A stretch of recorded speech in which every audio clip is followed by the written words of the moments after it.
VikesNow, Dustin Baker, we're back for the Wednesday, August 3rd edition, and I'm here with Josh Frey, our weekly contributor and guest. What's up, my man? Not too much. Glad to be back. Been a couple weeks here. Yeah, I know. Between my vacation and your COVID, we had a 3-week hiatus, but you're recovering nicely. Is that how it's going? Yeah, you doing nicely. Still got the brain fog and everything. So it's kind of all right because if I have any bad takes between now and a couple weeks from now, I can just blame it on that, right? Yeah, yeah. We'll see how the fog is on this episode and how many things I can challenge you on. Probably not too many, but hey, the last couple times we talked, we always did so in theoreticals and hypotheticals because we were in the dry spot of the NFL calendar. There's like a notorious dry spot from about June 20th until the start of training camp. And that's kind of where you and I existed on this show. But now we have live in the weeds details. And of course, up until Monday, the Vikings strolled into training camp with a clean bill of health. The only dudes that were on injury lists were guys who were fighting to make the team. But bada bing, we've got many injuries, MINI injuries to Irv Smith, Kene Nwangu, and Dalvin Cook hurt his thumb or something, or hurt his hand or something yesterday. So we're back to reality. There are some injuries. We're not completely immune to those. So what do you make of these junior injuries this week?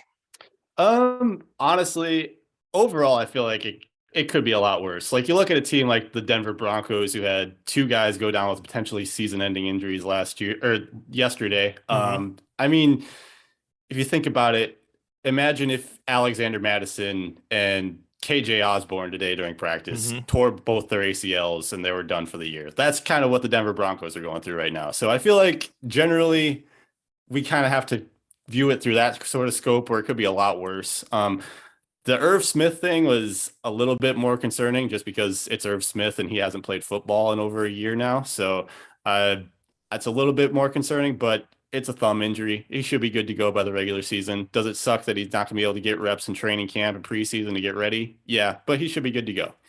Didn't you pound the table on Vikings Territory's sister site or even Vikings Territory about the need for a tight end in light of this news?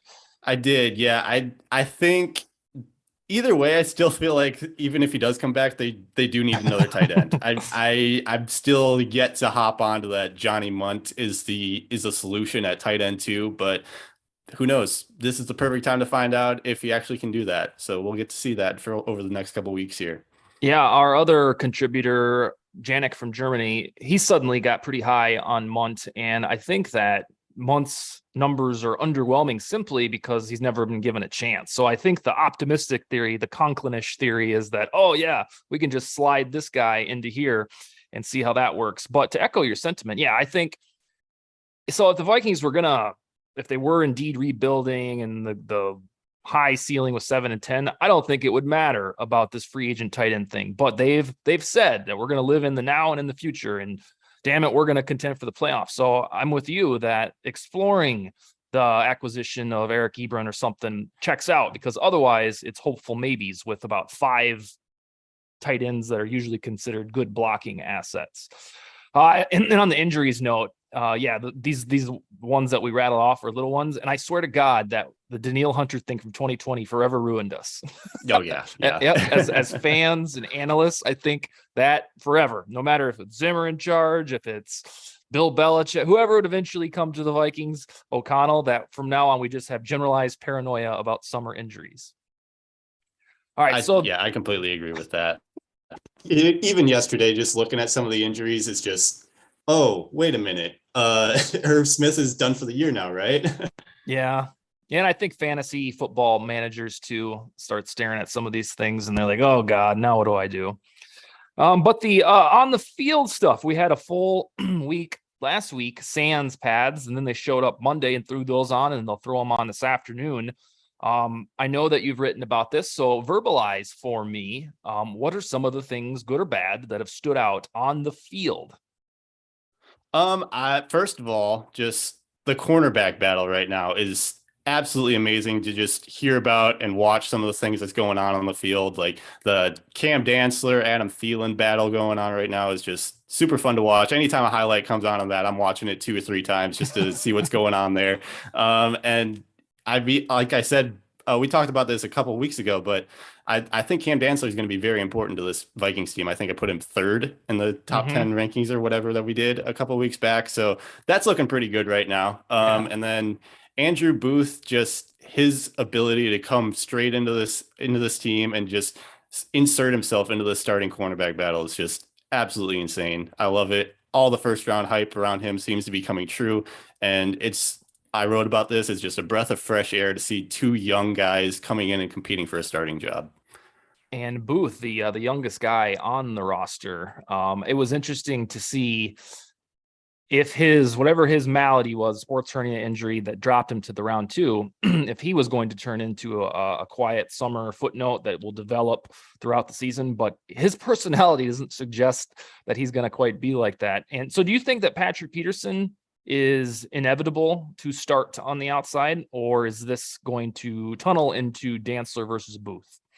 I think, especially looking at week 1, you're looking at a very experienced quarterback in Aaron Rodgers, right? Like that's just, you're not going to find a worse matchup for a young cornerback than that. So I think that Patrick Peterson is at least going to be his starter for week 1. Maybe as we get more into the season, we might see more Andrew Booth, Cam Dantzler on the outside for those spots. Maybe Patrick Peterson moves into the slot a little bit just to preserve his health, week 1, he's definitely the starter. We'll see what happens moving forward, though. Yeah, and that's what he did in his final year with the Cardinals, was the slot stuff. I don't know if he liked that, because he left it thereafter, but he does have experience there, I guess is what I'm trying to say. Another thing, since you and I talked, I think it hit last week, is that Justin Jefferson had a dream sentence for a general manager or fans. They were talking about, I guess, his goals. And he said that his goal is to be the best in the business. Said that about 4 times this offseason. We'll take it. But then he said, quote, I'm not fond of money. And I've heard dudes say that this is all about the team. Like, if we win, that's all I care. I've never heard somebody say, I'm not fond of money. It's like socialist. And so how do you think, if at all, that affects his upcoming contract talks next spring? So I don't think he's going to be playing for the minimum, Sorry to burst anybody's bubble there, but I do think that after seeing some of the contract negotiations that happened this offseason, like you saw DK Metcalf and Deebo Samuel both have hold-ins during their negotiations during training camp. I don't think any of that's going to happen. Yeah. I think this is going to be a really quick, get it in, get it over with, and we'll be done talking about it within a couple weeks or so. And that's the best case scenario. And I'm right there with you because, of course, after his agent picked his jaw up off the floor after hearing that sentence, I'm sure they regroup, and inevitably he's going to get that by that time, probably $30 million per season. But I think, like you, that it won't be a saga. It'll just be on March 8th, boom, Justin Jefferson, 3 years, 4 years, $30 million per season. And we're like, oh, that was easy, as opposed to the dramatic part, because this guy is a dream player. He's gone out of his way a couple times to say, I ain't no diva. Don't put me in with that shit, because that's not me. I think he's cognizant of how he could be labeled like the rest of them, like the TOs and stuff, and he doesn't want anything to do with that. And it's just music to our ears. All right, so Jefferson's contract, that'll be swimmingly resolved in about, God, what are we looking at? 7 months? Yeah, 7, 8 months. 7 months, yeah. And we'll probably cover this next topic ad nauseum, you and I, in the next month. But right now, through your lens, you've seen a little bit of training camp. You've looked at all the depth chart, 90 dudes on it. Give me 2 or 3 roster bubble guys that may not make the team that might surprise some of the viewers. So I've got 2 of them for you. Sure. First off is a guy that I'm personally writing about right now. We have heard absolutely nothing about Wyatt Davis so far in the camp. It's kind of scary. Like, is the dude even there? Does he exist anymore? Like, what's going on? Ed Ingram has pretty much come in and taken all doubt out of that right guard spot out of consideration. Him and Jesse Davis are pretty much 2 that are going to be battling for that spot, right? So what happens with Davis? Is he going to be on the roster? Is he going to be like a 3rd string right guard? Surely you don't need that many right guards on the roster, right? So I feel like it's kind of inevitable at this point that he's going to end up being cut. And then another dude that I'm a little bit nervous about right now is Chris Boyd, just with Andrew Booth emergence, Cam Dantzler coming in and doing the things that he's done.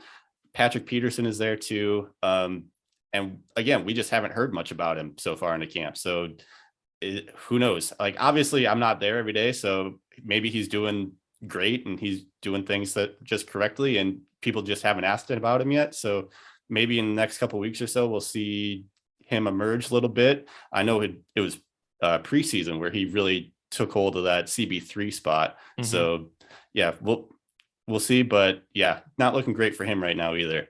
Yeah, and I think even Harrison Hand has looked decent too, which what is this going to be his third year? And if he outshines Boyd, then that's just another name that Boyd would have to surpass to keep his job.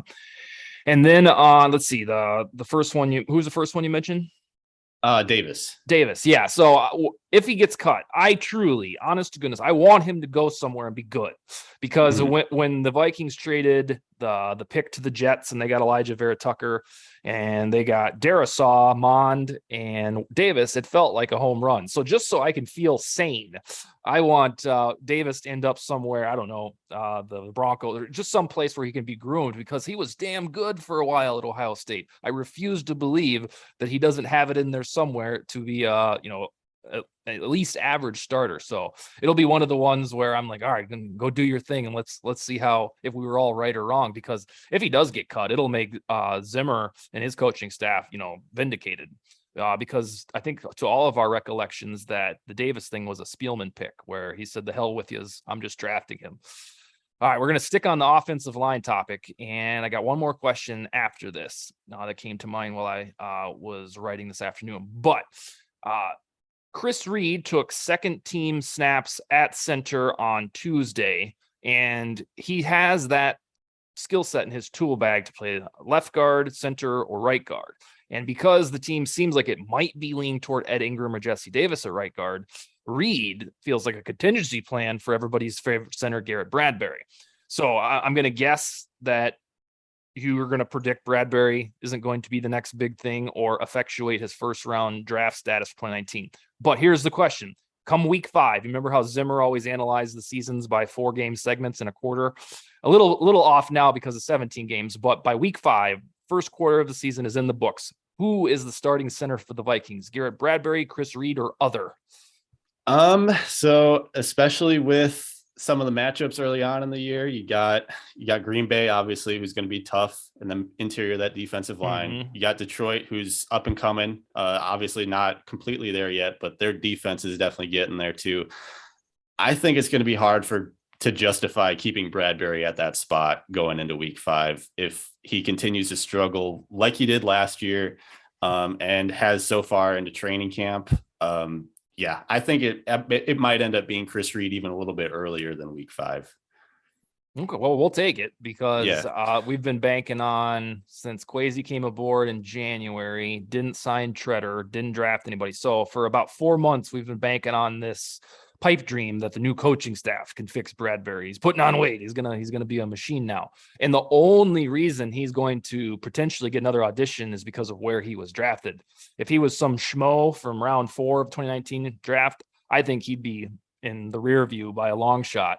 But because of that coveted draft stock, I think they assume that he can be unlocked. And I don't know, that seems like the time's running out. But thankfully, with Chris Reed's versatility, they can do this. Whereas in years past, we might have just been like, yeah, well, Schlottman will work.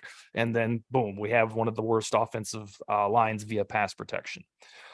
All right, the final question.